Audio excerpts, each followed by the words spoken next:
despite being beautiful and useful. Rivers, lakes, harbors, and oceans are not always the best places to build. Tools and construction materials work better when they are above water and dry, but many types of infrastructure we depend on every day are built below water, including wharves, bridges, tunnels, and docks. How do they do it? Today, underwater construction can be accomplished by divers, but professional diving is dangerous, and the types of tools and equipment that can both function underwater and be safely used by divers are fairly limited. Remote underwater vehicles, ROVs, and other types of submersible equipment are a modern alternative, but they are expensive and are limited in what they can do. For these reasons, most underwater construction involves removing the water from the build site, so you aren't building underwater at all. In the construction industry, this is called dewatering and includes a variety of equipment and techniques used for safe and sound building in waterlogged areas where it would otherwise be infeasible or impossible to build.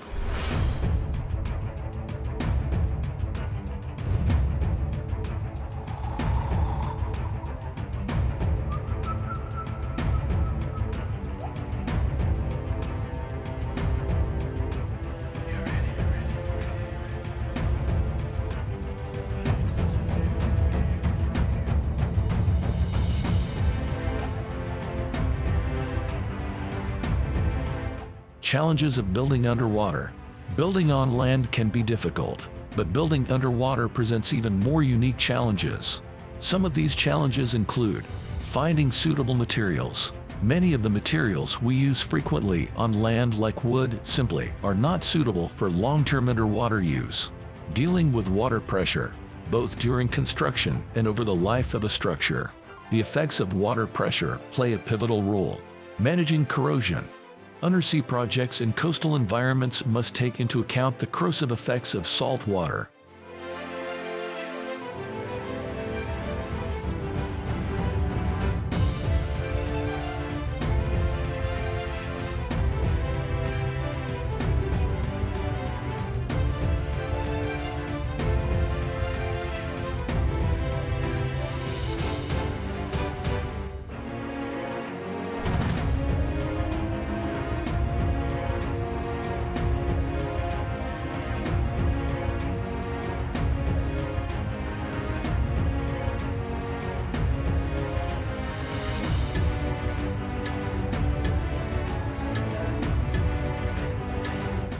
Materials used in underwater construction.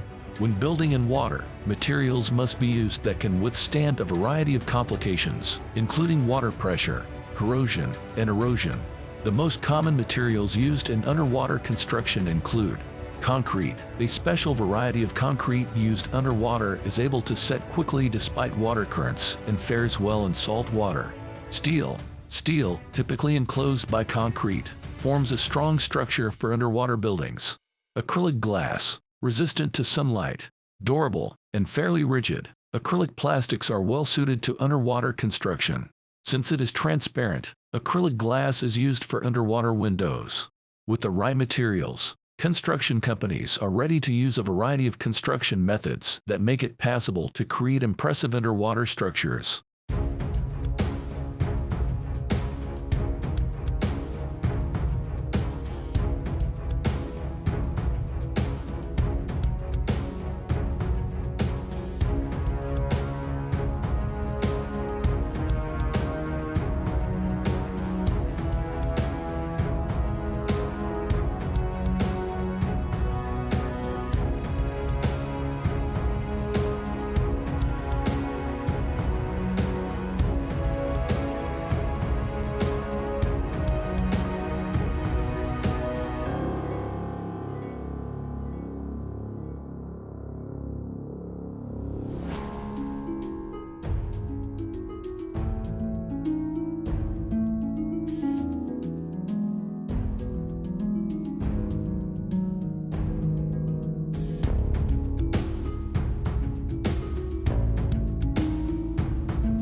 Methods of underwater construction. Several major techniques have evolved over the years that enable construction companies and construction workers to build in bodies of water both large and small.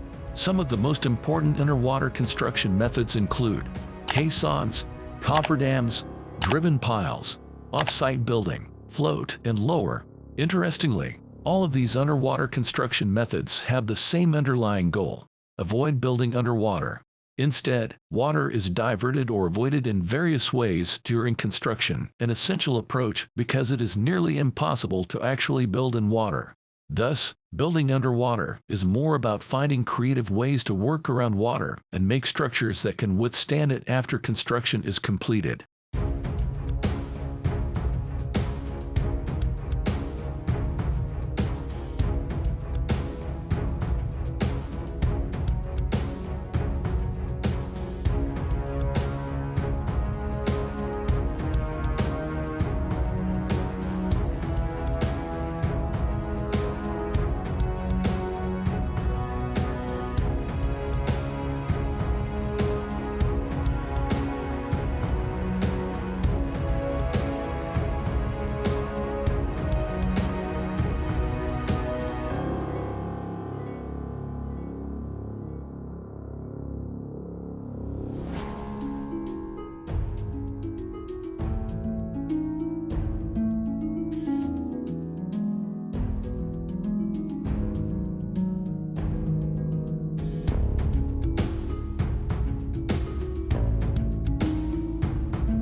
Caissons. Caissons are watertight structures that can be lowered into the water while preserving a dry environment inside. Inside of the dry interior of an open caisson, workers can dig down in order to reach a solid surface that the caisson will rest upon. Eventually, caissons become part of the foundation of a structure, often a bridge or a dam. While we don't often think of bridges and dams as underwater structures, the truth is that many of their important elements are underwater. Many massive bridges would not be possible without the large supporting towers that hold up the spans that carry people and automobiles across. While they all employ the same basic principles, several different types of caissons exist. Open caisson. An open caisson has no bottom and contains only vertical walls, which enables workers to dig at the bottom of it. Pneumatic caisson. A pneumatic caisson is similar to an open caisson, but compressed air is pumped in to keep water from seeping in. Box caisson. Unlike other caissons, a box caisson contains a floor, so it is lowered onto a pre-established foundation. While caissons are still used today, their utility is limited, so many situations call for the use of cofferdams instead.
Cofferdams.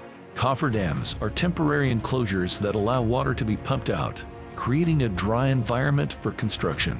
As the name suggests, cofferdams work similarly to dams, preventing the flow of water from a particular area. A fully constructed cofferdam looks like a large, walled pit with water surrounding it. Cofferdams can be created from a variety of materials, including steel and rocks. The most basic type of cofferdam is made by simply piling up large amounts of dirt. However, these types of cofferdams often require some kind of reinforcement to prevent erosion. Cofferdams can be used to build a variety of structures, from wharfs and piers to partially or fully submerged buildings. Cofferdams are also used in the construction of permanent dams. For instance, several cofferdams were erected to divert water from the Colorado River in order to build the Hoover Dam.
Driven piles.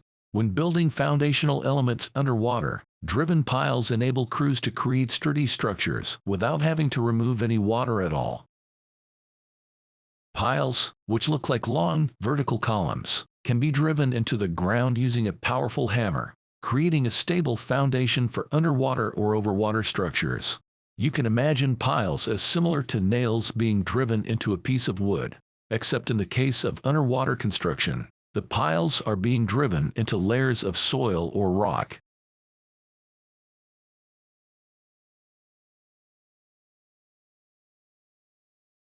In underwater construction, piles are most often made of steel, though they have a partially hollow interior.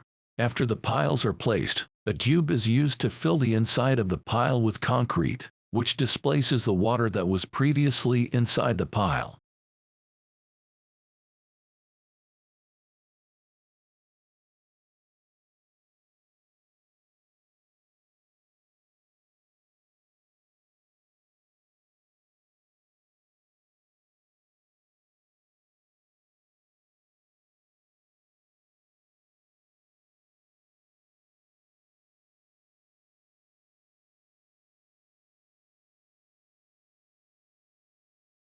Concrete is able to set even when surrounded by water, and what remains at the end of this process is a steel-reinforced concrete pillar with no water inside of it at all.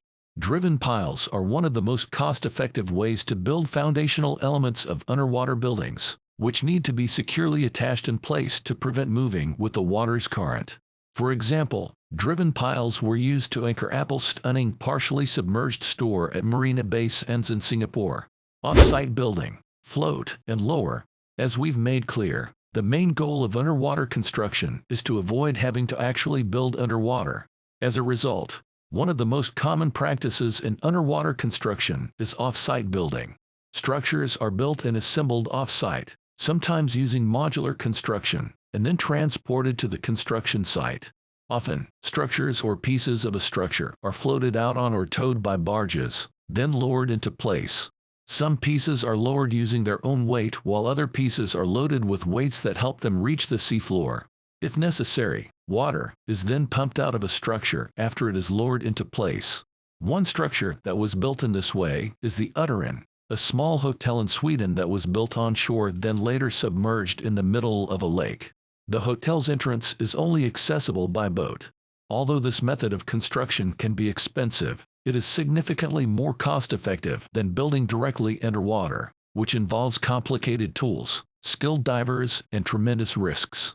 All of these construction methods, caissons, cofferdams, driven piles, and off-site building, enable the creation of incredibly beautiful and useful underwater structures.